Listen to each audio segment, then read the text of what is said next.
ବିଜୁ ଜନତା ଦଳ ହେଉଛି ଏକ ଆଞ୍ଚଳିକ ଦଳ ଏବଂ ଓଡ଼ିଶାର ସ୍ୱାର୍ଥ ପାଇଁ ଅହର୍ନିଶି ଲଢ଼େଇ କରୁଥିବା ଗୋଟେ ଦଳ। ବର୍ତ୍ତମାନ ଓଡ଼ିଶାର ସ୍ୱାର୍ଥ ଉଭୟ କେନ୍ଦ୍ର ସରକାର ଏବଂ ରାଜ୍ୟ ସରକାରଙ୍କ ଦ୍ୱାରା ବ୍ୟାହତ ହେଉଛି।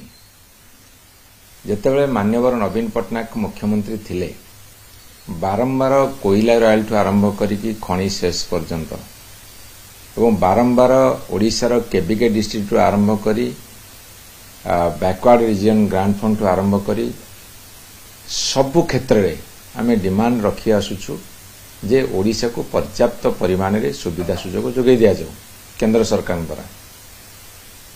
ଦୁର୍ଯୋଗ ହେଉ କି ସୌଭାଗ୍ୟ ହେଉ, ବର୍ତ୍ତମାନ ଓଡ଼ିଶାରେ ଭାରତୀୟ ଜନତା ପାର୍ଟିର ସରକାର ହେଲା। ଆମେ ବିରୋଧୀ ଦଳରେ ଥିଲୁ, ଆମ କଥା ଶୁଣୁନଥିଲେ। ବର୍ତ୍ତମାନ ବି ବିଜେପି ସରକାର ରାଜ୍ୟର କେନ୍ଦ୍ରରେ ବିଜେପି ସରକାରକୁ ଡିମାଣ୍ଡ କଲାବେଳେ ମଧ୍ୟ ସେମାନେ କର୍ଣ୍ଣପାତ କରୁନାହାନ୍ତି। ଅର୍ଥାତ୍ କେନ୍ଦ୍ରୀୟ ଅବହେଳା ଲଗାତାର ଭାବରେ ଓଡ଼ିଶା ପ୍ରତି ଅଛି ଏବଂ କେନ୍ଦ୍ର ଅବିଚାର ଓଡ଼ିଶା ପ୍ରତି ହେଉଛି। ହେଲା ପ୍ରଥମ କଥା।